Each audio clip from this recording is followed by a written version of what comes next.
Thomas Jefferson of our day, Dr. Ron Paul.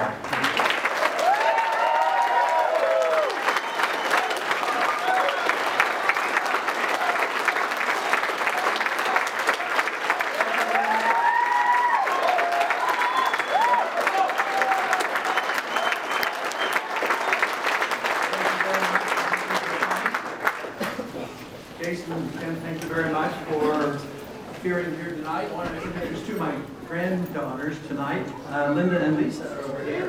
My wife sent her a greeting. She didn't come on this trip, but she sent you a cookbook just in case you wanted to see what our family eats. But we didn't count all the calories and all the recipes, but we did try to give you some good recipes. But there's a little bit of family history in there, and the pictures of the family and the kids and the grandchildren, and a few great-grandchildren too. But anyway, it's a delight to be here. And as AJ was saying, you know, this campaign is winding down in Iowa, and the big event will come on Tuesday. It's a very important event. It's a small state, small number of people, but a big message. And that is why all of us give attention to you as voters, because if you were a voter in a precinct or a state or a county in California, your vote would be very, very much less important. All of a sudden, your vote has a lot of weight to it. And I am very pleased because the campaign has accelerated. It's accelerated every single day that we've been campaigning. If you go back 4 years, it's always grown and it's always been steady. There hasn't been any sudden blips upwards and downward drops. It's steady growth because I believe that when people hear the message of freedom, that they are attracted to it and believe that we can find our answers to our problems in just defending the cause of liberty. Yeah.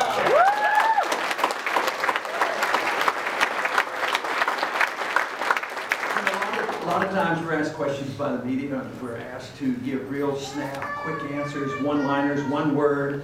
And if I had to define what our campaign is all about, and I had to be pressed to name one word that describes what we're trying to do, and I would use the word liberty. That is what we're up and up and up. You know what we're up. If I had to add another word to it, the second most important thing a free society or republic is dedicated to is peace. You don't want war. War undermines liberty.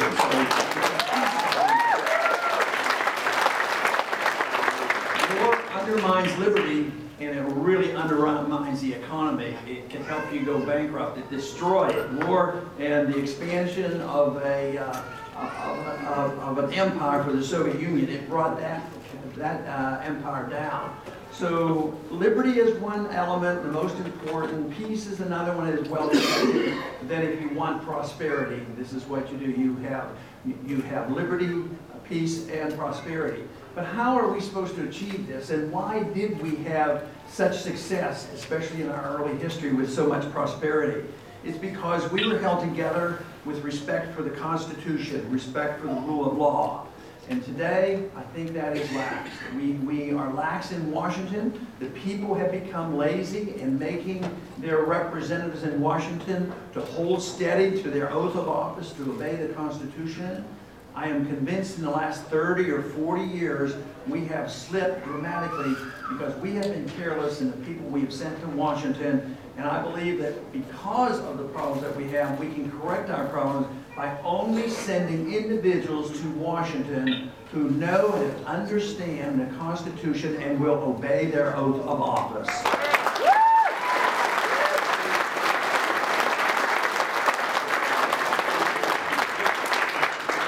Today, it's the Congress, it's the courts, and the executive branch that essentially just ignores the office. Everybody knows we've studied the Constitution in school, and we know the Constitution said that the legislative branch is supposed to write the laws. But we all know that that's been a long time ago. The executive branch is always writing the laws. They write the regulations. Regulations are laws. So the Congress writes vague laws, very complicated, and opens up the doors to the executive branch to write 13 regulations that go off haywire on this, and write thousands and thousands of pages of regulations that nobody can really completely understand. And we have the courts. The courts get involved. We have our arguments. We go to the courts. Instead of them just ruling whether it's constitutional or not, they get in the business of writing laws on their findings. And what does the Congress do when they are supposed to meet up to their responsibility? They have responsibility, but they neglect their responsibility. They pass a lot of laws that get out of control by the executive branch and the judicial branch, but the Congress neglects the responsibility, saying protecting sound money. The Constitution is very clear. We're supposed to have only gold and silver as legal tender. We're not allowed to emit bills of credit, which is paper money, and there's no authority to have a central bank. That is the Federal Reserve. If we had a constitutional government, we would not have a Federal Reserve that can print money out of thin air and bail out all their cronies without supervision.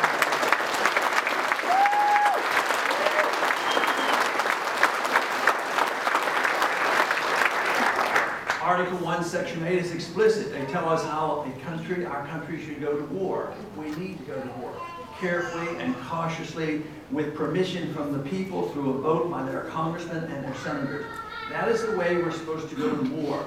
Under those conditions, it's more thoughtful, more cautious. We go rarely. And if we're attacked, as we were in World War II, obviously there was a response within a few hours, a day, of the attack, as well as Germany declaring war against us. We declared war against both those countries and won that war in about 4 years. And here now, we have gone into war carelessly and casually. Korea, we went in under the UN banner. We really didn't win that war. We didn't advance our national security. And tragically, we're still involved. We're still having troops in Korea. I think it's time to bring them home.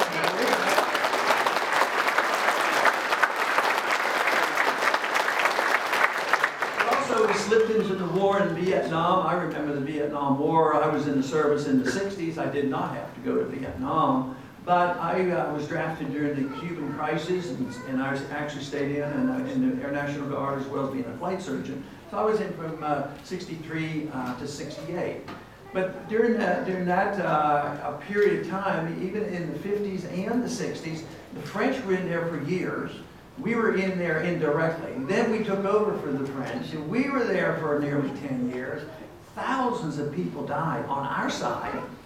Probably 1 million Vietnamese died because we were involved in a civil war. We didn't declare the war. We didn't declare it was in our national security interest. We lost 60,000 people. And it took years and years for our military personnel coming home to get even attention for Agent Orange problems. And they're still suffering from that. So this is, these are the long-term consequences of wars like that. But we left, and people said if we ever left, there would be a domino effect, and communism would take over that whole region. Well, subsequently, the Chinese changed their mind. They sort of liked capitalism, so they went into the banking business. Now we're headed to them. They've been loaning us all this money. So we trade with them, we talk, we travel back and forth, we invest in China, and they come here. It's so different. Same thing with Vietnam. They didn't go communist, they became westernized. They have a freer market economy. It's obviously not a perfectly free market. But we invest over there, they come over here, and we go back and forth. And just think of the difference about what's happened since that war ended, what has been achieved in peace, which never was achieved in all that war and fighting and killing. So I vote for peace. Go to war when you have to, win it when you have to, but opt for a different system and act within the confines of the Constitution.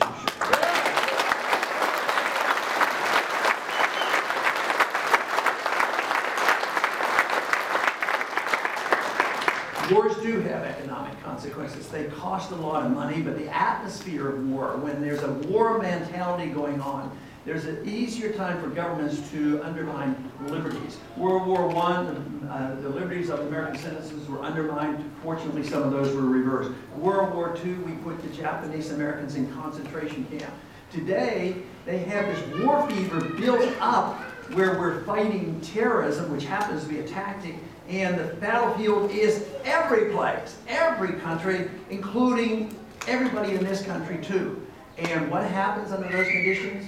Careless attitude about our civil liberties. And our civil liberties are less protected now. It was after 9/11 that the bill was passed that had been floating around a long time called the Patriot Act, which was essentially the repeal of the Fourth Amendment.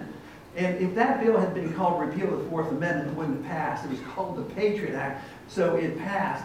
But we don't need the Patriot Act. That's an intrusion on your privacy, and it gives the government too much power.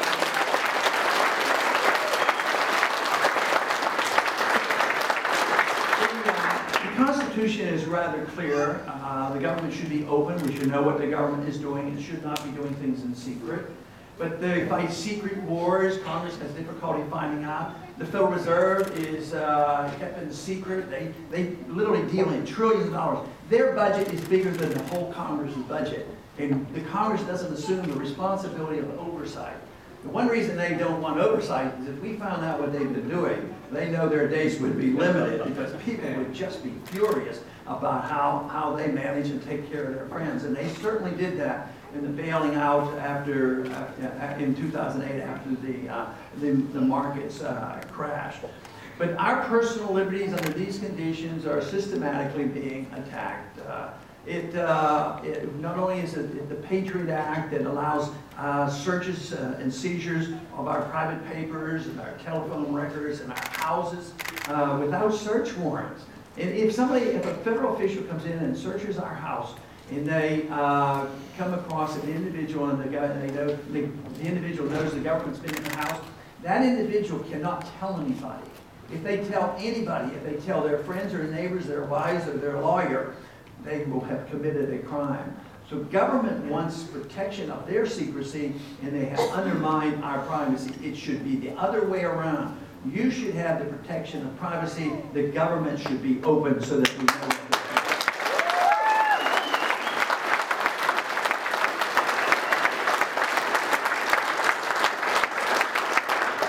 there is that consequence of loss of liberties in a time of war, and we are experiencing that under the conditions that we have today, because we're taught to be in perpetual fear of what might happen.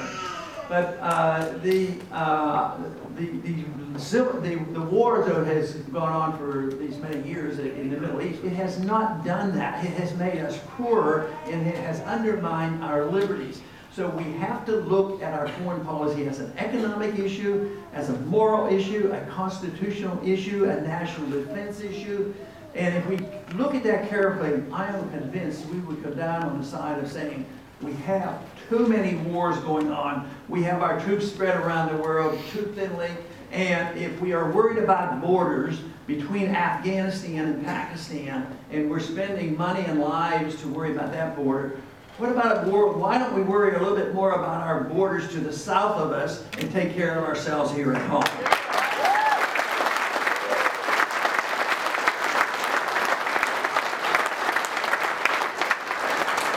So a lot of money could be saved by changing foreign policy. People say, whoa, that means you're going to be weak on defense. I've been on the receiving end of that charge. But I tell you what, if you're fighting wars that make no sense and people are dying and you're not safer, you're spending money on militarism and not on defense, it's not making us safer, it's making us more vulnerable. So I would say that the most important thing to do when you talk about the expenditures overseas and what we do with the military is separate the two expenditures. One is military spending for the purpose of military and maybe subsidizing the military-industrial complex, and the other spending is the national defense spending. And we spend enough on national defense. We are safe militarily. Nobody's going to attack us. We have more weapons than everybody around in the world put together. We still have the weapons that we had there where we could have thwarted anything the Soviets threw at us. But there's nobody even close to being able to attack us. And yet the expenditures go up. Some people say, well, that doesn't sound very Republican. But isn't it conservative? You know, to watch how you spend your money? I thought that was Republican. You know, watch how you spend your money.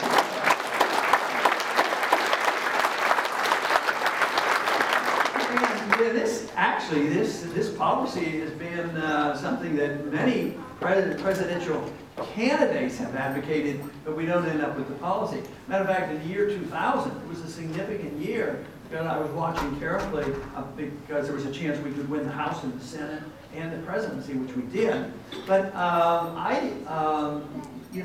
thought the program that President Kennedy Bush at the time said, well, we should have a humble foreign policy. We should not do this nation building like Bill Clinton was doing.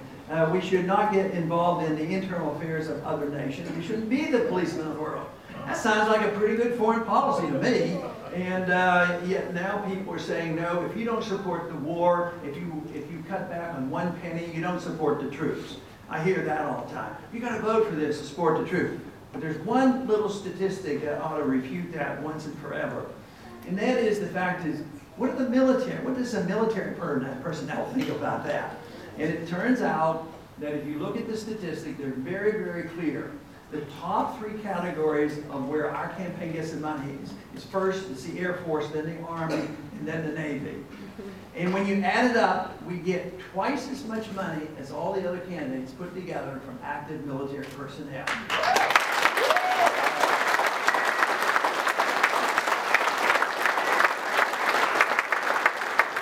So there's a lot to be said about a non-interventionist foreign policy. It's nothing to do with isolationist. And those who criticize this policy as being isolationist are the ones who are much more isolationist. Isolation is usually trade barriers and putting on sanctions and not working with diplomacy and not working with nations and trying to at least work out some problems. And they're the ones who say this is isolation, but they're the very first ones to have sanctions on country. Sanctions frequently, if not always, leads to war. We had sanctions on Iraq for a long time, and they had nothing to do with 9/11. There was no Al-Qaeda there. The sanctions finally led to war because that is what we wanted to do. That was our policies. It has been around a long time. But we should be more open to trade. The founders advised us about this, and it's a congressional responsibility to deal with trade, not international governments like the WTO and the UN. They're not supposed to be responsible for that. So we should be more open to trade. When I was drafted, it was the Cuban crisis in 1962. We had reasons to be concerned about the conditions because the Soviets were putting missiles in Cuba. But that's a long time ago. I think it's time we talk to the Cubans, trade with the Cubans, travel to Cuba, and become friends with the Cubans.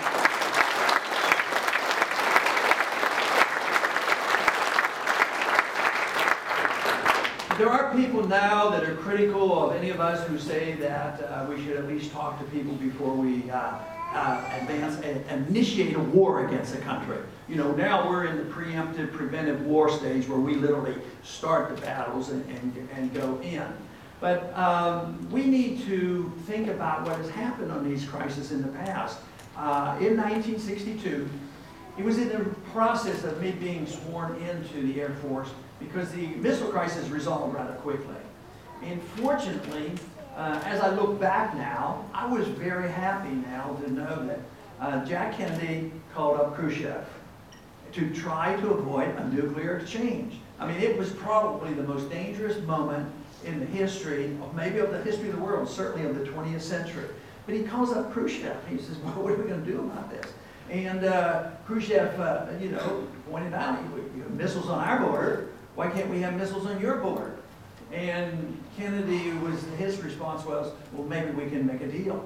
So Kennedy said, I'll take the missiles out of Turkey. They're right on your border. If you take them out of Cuba, they agreed to it, and it was resolved. I don't see anything wrong with that. I think that talking to people before we start killing each other makes a whole lot of sense.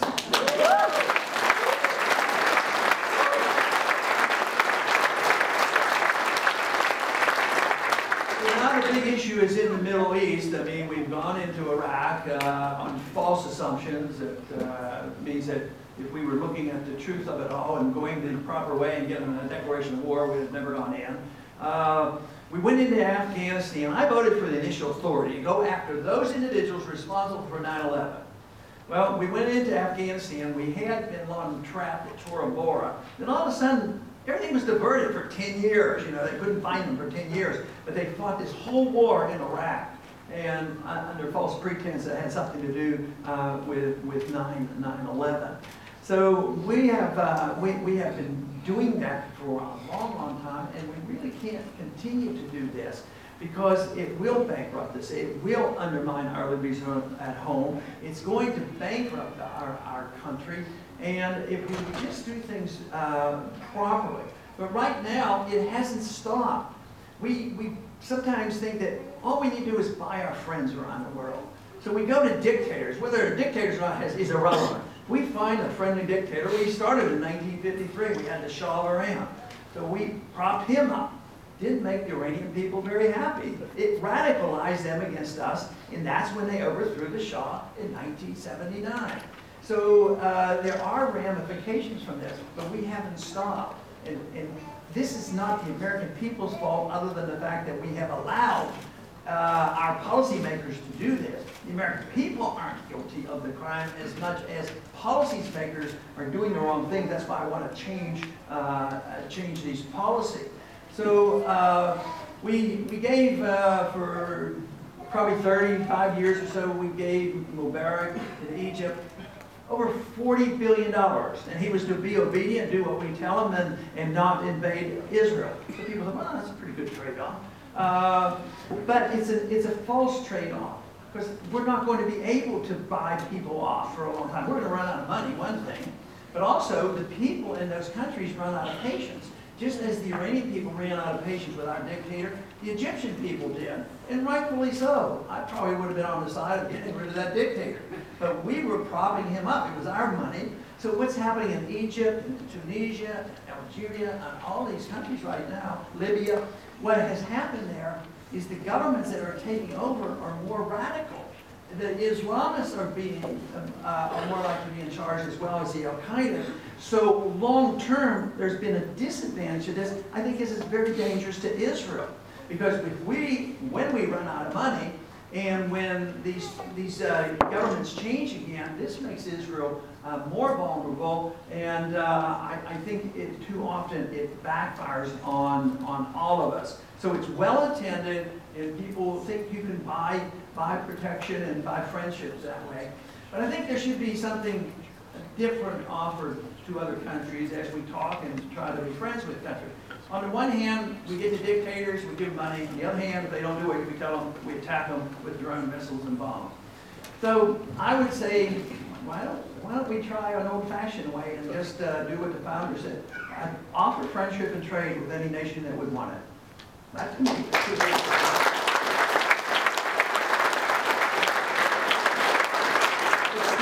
Still, there are going to be dangerous people around the world, and there are plenty right now. Some people believe that Iran is the dangerous nation. Iran doesn't have a nuclear missile. They're not on the verge of it. The talk is warm talk, just like we're doing against Iraq. But we shouldn't ignore it. I mean, I don't want them to have a nuclear missile, a nuclear bomb. I don't want, matter of fact, I'd like to see most of the countries get rid of them. We'd all be better off with a lot less nuclear. We have enough nuclear weapons ourselves probably to blow up the world 10 or 20 times. So I don't think we need more nuclear missiles. So I would like to do it, to do whatever we can to discourage people from doing it. But sometimes they want it in self-defense. Sometimes they get more respect from their neighbors if they do have weapons.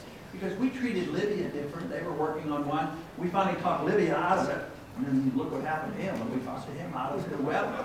So we should work in that capacity. I mean, we don't worry about Canada getting a nuclear weapon because our relationships are different. So it's that we have to work on. But if a country does get them and they became a threat, there's no Soviet empire out there right now. There's nobody going to invade us, and nobody's going to lob a missile on us. But if there is a country that does that, what we did with the Soviets wasn't the worst thing. When push came to shove, we actually talked to them. Matter of fact, the Soviet system was undermined as well as the communists were undermined because changes were occurring. We talked more and more and more and sort of opened up the doors. So I think that is what the approach should be. But if they have missiles and we still can't trust them, you don't even want to talk to them, well, and there were years that we didn't do too much talking. but we try to contain them, understand them, be able to defend ourselves, and work out of it. And if we can contain the Soviets, I would think that we shouldn't be so intimidated that we're looking to start another war. I'm voting, and I will not endorse another war unless somebody attacks us and then we get a declaration of war by the Congress.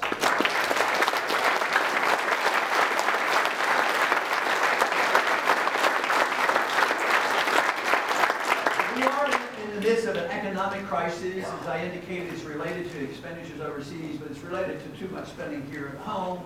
It's related to our monetary system because the monetary system and the tax system was radically changed, as well as our foreign policy under the administration of Woodrow Wilson. That's when we got the income tax, we got the Federal Reserve System, and he said that we are obligated to go into World War I because we have to make the world safe for democracy.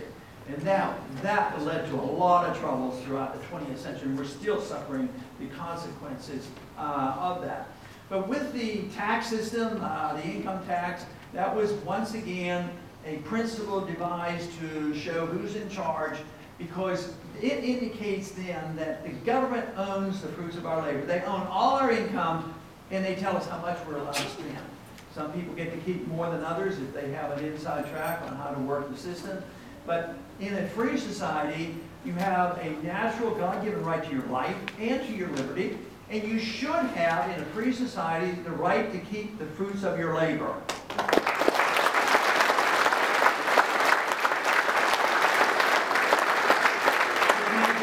Which means there would be no income tax. Also, there's another attack on property through a taxing program that indicates the government's in charge and really owns the property. And that is the inheritance tax, the so-called death tax, because you have to deal with the government when you want to pass the estate on to the next generation.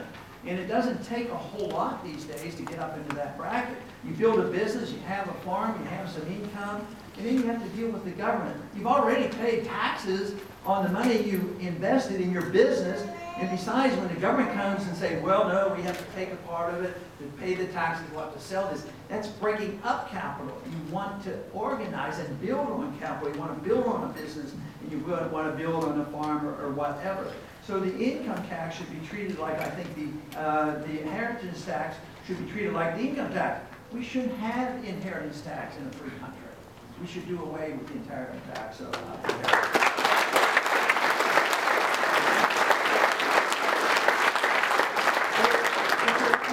Jefferson, in our early history, wanted a provision in the Constitution that said the federal government can't borrow money. That would have been a pretty good deal. I'm sure they could have figured out something to get around it. But anyway, they did get put in the Constitution, so our government is constitutionally allowed to borrow money, which is very, very dangerous.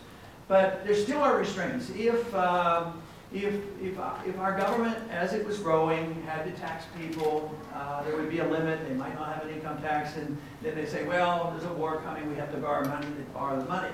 But that was never enough to satisfy the people that believed in big government and had a lackadaisical attitude about personal liberty.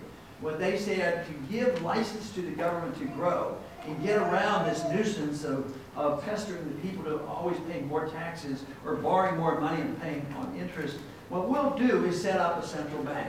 And we'll give this authority to the central bank to print the money at will. And you know what happens? They do it.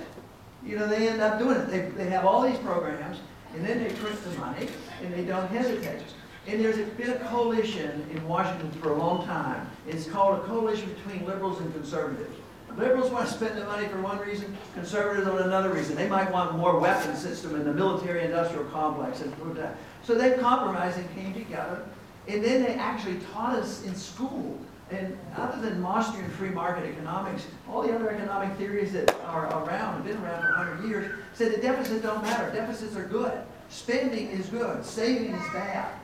And that doesn't even make common sense. And even under these conditions today, our government says that we should spend more money. Even if you maxed out, don't try to get another credit card. You know, just keep spending because that will stimulate the economy. But it isn't true. The free market works differently. People are supposed to work, save a little money, put it away, buy equipment, build a business, build capital, and that's what stimulates the economy. So we did that for a long time until we got to the point of 2008. We had corrections along the way, and spending more money and printing more money seemed to help, and they would come out of the mild recession. But this is a big one. This is real big because the debt is unsustainable. This debt is worldwide. The dollar, we have had this privilege of issuing the reserve currency. Everybody takes our dollars and put it in the bank as if it's gold.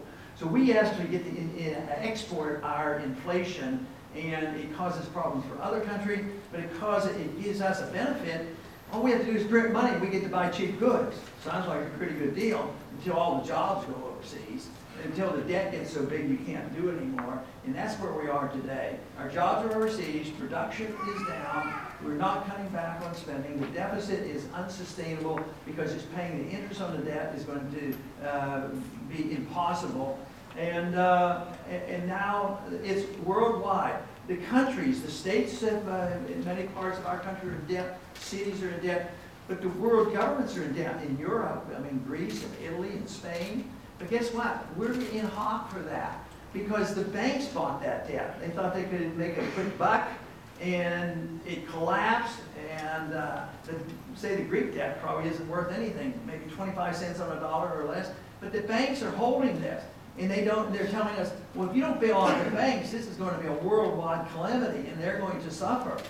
I say the people who've been making the money, and they're in trouble, I would say let them go bankrupt, not dump it on to the people.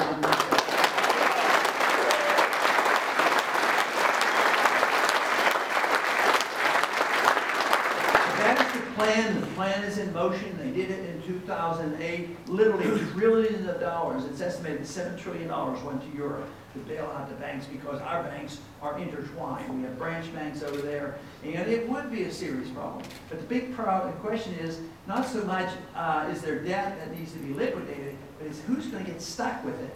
Right now, in the last 4 years, basically the debt has been transferred from the big corporations and the big banks over to the people because the Fed bought this stuff and held it. He said, well, I don't feel the consequences of that. You will soon, and you're starting to, because guess what? When they print all that money, the value of the money goes down, prices go up.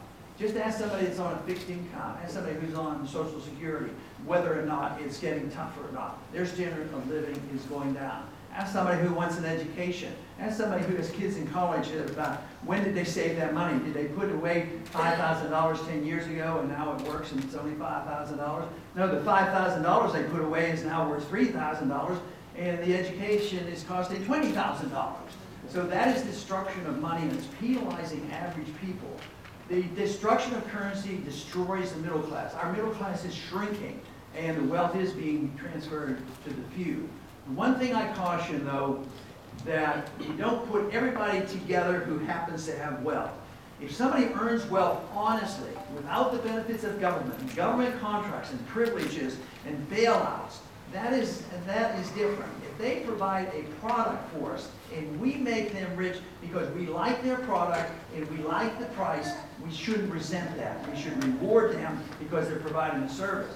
But for those individuals who work the system against us, make a lot of money when the bubbles are being blown up, at the same time they get bailed out when the bubble bursts, that is what we have to stop.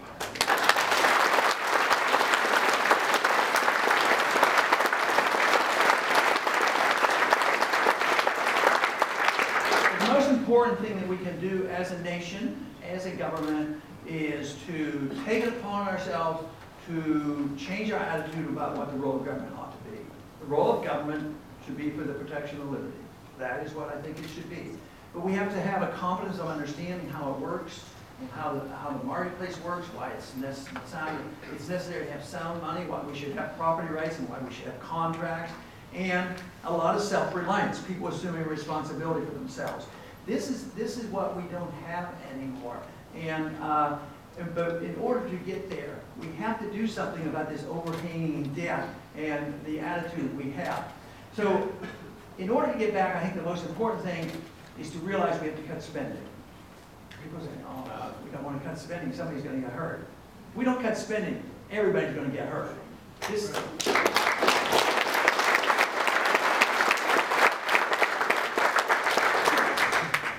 We didn't have to fight the Soviets. They collapsed for economic reasons. And we will collapse as well for economic reasons because we're spending way too much. So my suggestion, in the first year, what I would propose, push hard for, is to cut the budget by $1 trillion in 1 year.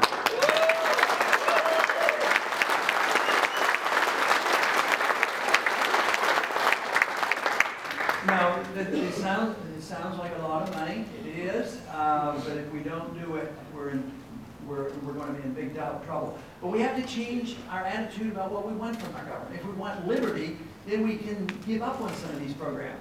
But in the first part, the first hunk of this, half of it nearly, will come out of overseas spending. Nothing out of defense, but overseas spending by changing our attitude and start bringing our troops home and have them spend that money to get back here at home.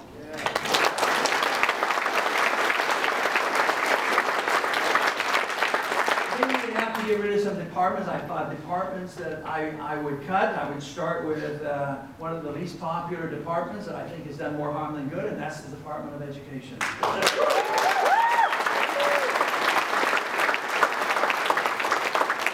The government got involved in education. They did it in unconstitutional fashion. If the American people want the federal government to run education, the Constitution should have been amended. And if you want to know the real truth of where the responsibility should be for education in a free society, it's with the parents in the home.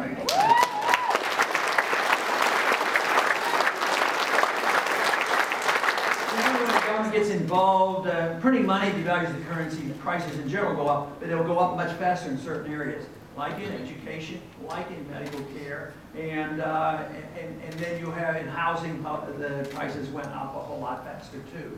So what we have to do is agree that we can change our foreign policy and not suffer from it. We'll be better off for it. It will offer an opportunity for us to be less vulnerable and actually protect our civil liberties much better here at home.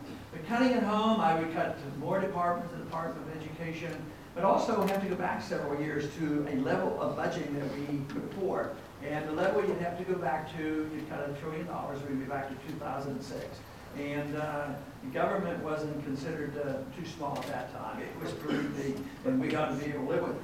But the mentality in Washington has to be changed because they have this chart. It's called baseline budget. There's no question about it. Everybody gets an increase because they always assume that the money will be devalued, there's always going to be inflation, and you always need a bigger department. There's all kinds of reasons, more bureaucrats and more people in need. So this baseline budget is automatic.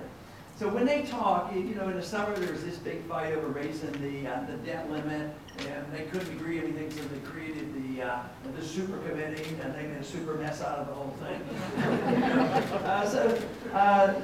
They only talk about if the super committee didn't have the answer, there were going to be automatic cuts. And now they're fighting them because some of them aren't in the military budget and people are getting hysterical. Neither side wants to cut 1 nickel out of the military budget. But that $1.2 trillion that they want to cut, or are supposed to cut automatically, takes 10 years to accomplish it. You don't even start until the year 2013. It is, and budgets are only good for 1 year. Then you have new people and different things, and you start all over again. So it's all fake. It's all just words. But you know what? I think the American people are catching on to it. I think they're sick and tired of the double talk.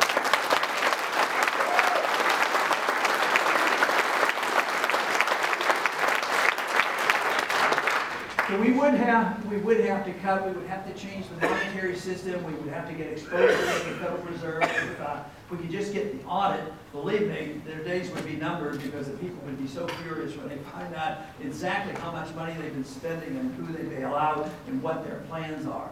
But that is a major undertaking, but something I've worked on for 30 years. But I would continue to work on that, I guarantee it.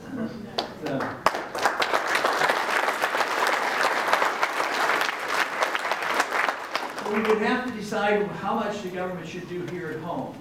Now, because we have taught so many people to become so dependent on government programs that are literally bankrupt right now, I still would work to try to tide people over. Some people, when they get around and say, yeah, let's cut something, let's cut medical care for the indigent. And that doesn't make sense to me, because if we want to work this out, why don't we make it the easiest way? Why shouldn't the American people agree more easily on this overseas spending better than anything else is not a domestic program. Now, I would cut domestic programs, but this is what I would preserve until we became a more prosperous country and we could work our way out of it. I would work very hard to meet the contract with Social Security. That was a contract with the government and the people. And they're already getting cheated because they're getting money back that doesn't buy as much. I would want to protect the medical care for the elderly and medical care for the infant children. But for so much of the rest, you know, we can start cutting back, and we have to release this creative economic energy that we have. So that means we have an environment where the jobs will come back here. It does need a change monetary policy. A strong signal would be sent by just returning our military to this country. A strong signal would be if we cut $1 trillion, people know that we're serious. If we would cut the taxes, see, we have a huge tax on corporations that have money parked overseas. They made it overseas, but if they bring it back, we tax them. So why should they be taxed twice? They were taxed overseas. Other countries don't do that. So we want to invite capital back here. We have to create the conditions where they create the jobs. Governments can't create the jobs, but the government is responsible for destroying the environment that makes people quit, you know, causes the business cycle, as well as chasing people overseas. And so it is a significant undertaking, and it's along with the elimination of the bad debt and the malinvestment the mistakes have made. Now, I mentioned about dumping all that on the taxpayer. We have to stop doing that, but we still have to deal with liquidation of debt. And that means people either have to pay it off or they have to go bankrupt. And if you back off, if you quit bailing out, it's going to take about a year for that to happen. If we'd have done that in 2008, it would have been over with. The housing prices would have gone down sharper, maybe sharper, faster, but it would have been over in a year. And this is what happened in 1921 before we decided that we were going to go with modern economics. We didn't bail out anybody in the Depression after World War I. It was rather short and sharp, and it was over with. But in the Depression, we adapted to these modern economic rules, and that prolonged the agony of depression and lasted until well after World War II. So we have to allow that to happen. But then all we have to do is get some confidence back in ourselves. We have to have a sound currency. Today, the government, the Federal Reserve manipulates. They say, well, interest rates have to be low so the banks can borrow the money. They borrow the money for free, and then they buy the government debt, and they make bundles. So what happens to the people who save and say that, well, I'm trying my best to take care of myself. I'm scared of the stock market. I don't know what to do. I have my CDs. What do you get, 1 or 2% on your CDs? If you had the market rate, it might be 5%. And I brought this to the attention of Greenspan and Bernanke, and I said, this isn't helpful. This doesn't help the people who are saving. And they say, you know, I agree with you, but there's not much we can do. We have to, you know, do what we believe in. They acknowledge it, but figured that somebody has to pay a price and just literally ignored it. The market would take care of the interest rates, and the savers would be taken care of. And it helps people who want to take care of themselves. The same way with these students that are graduating from college. Yes, they borrowed too much money. They owe $1 trillion now. But the most important thing we can do is not bail them out again as much as get them a job, you know, and let them pay for it.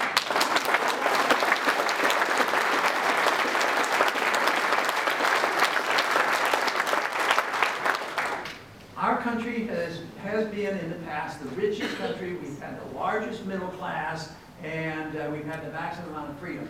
Today, even statistically, when they look at the different nations, we're not in that category anymore. We have a lot of apparent prosperity, but we have a lot of debt behind it. It's all based on debt. In the past, even in the Depression, we had bad times, but we were a creditor nation. Now we owe all this money to foreign governments, China and Japan, and we have this huge national debt.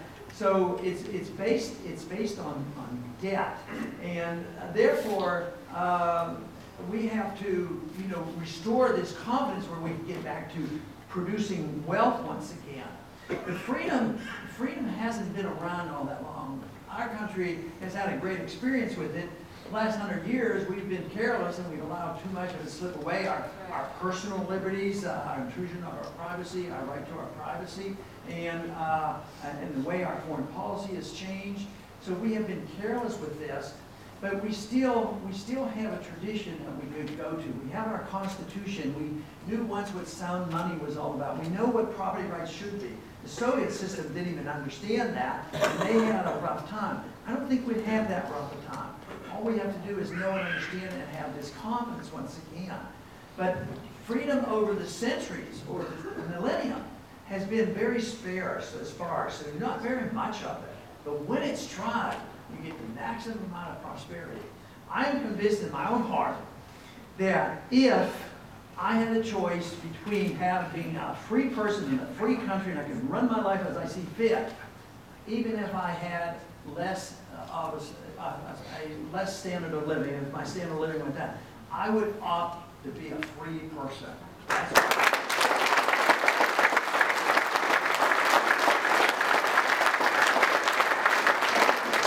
fortunate thing is we don't even have to make a choice. Because if we opt for freedom, that's where the prosperity comes from. But we as a nation concentrated on the prosperity, the materialism that it produced, and we ended up redistributing that wealth through lobbying in Washington and forgetting about the fundamentals of liberty.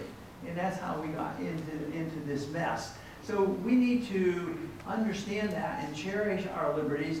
And we don't have to sacrifice. People say today, I've heard it, especially after 9/11, well, in order to be free, we have to give up some of our liberties.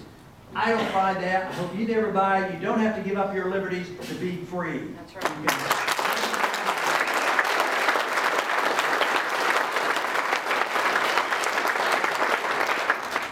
So we have an opportunity. We're in a transition now, and I've watched the transition gradually build. It's been building for quite a few decades, but the big change occurred 4 years ago.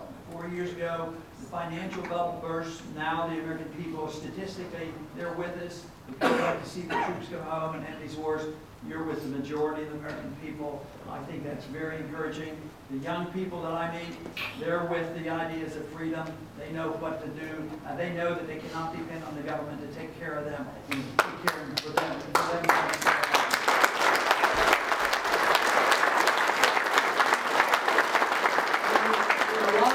People that might be of another generation that might be very frustrated. They might not have been voting much lately. They might not have, they may be independents. They may be in another party, but they're frustrated too. But they remember that there was a different time.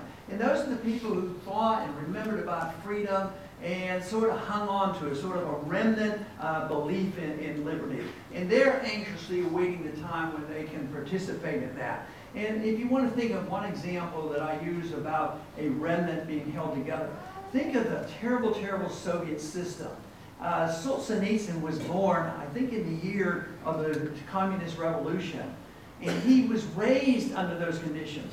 He was, by the time he was an adult and suffered the persecution of the communists, he could talk foreign languages, he was westernized, he was a Christian. And he did this all in the underground. So there's always a remnant that will cling to these beliefs. And I think that remnant is coming alive. I think the young people are coming alive. I think the desperate need is here today. And the American people are looking for answers. And it cannot be found in more government. It has to be found in more liberty. That's right.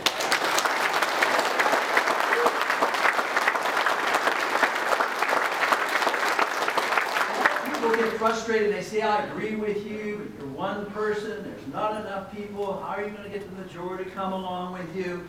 But you know what? This is ideological. Ideas do have consequences. Ideas are changing. The ideology of the founders was shared by maybe 5% of the people at that time. But they knew and understood, and they were well educated, and they were able to bring the people along. So it isn't a numbers game. It has to do with determination and the rightness and the truthfulness of the ideas. Margaret Mead said that never doubt that a small group of thoughtful people can change the world. She said, indeed, it is the only thing that it ever has done it, is thoughtful people with ideas. Even Samuel Adams said something like that. He says, it doesn't take a majority to prevail. It takes an irate, determined minority keen on starting the brush fires of liberty in the minds of men. This is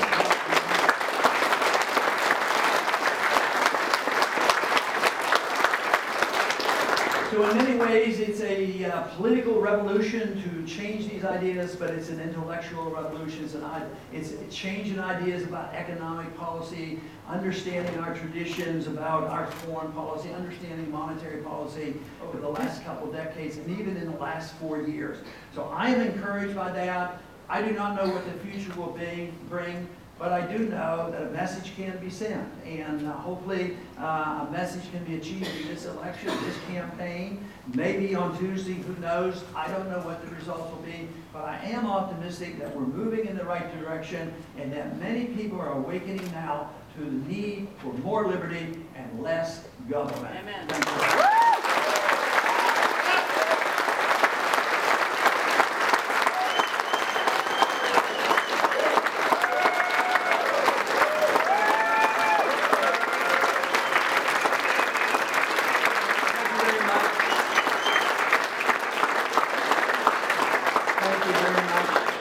Confession to make. I talked too long. And we wanted to get some questions, and now I'm told we got to get going. So I'm going to shake a few hands, but not very many. But we got to stay on schedule. But I do appreciate very much you coming. I hope I didn't bore you.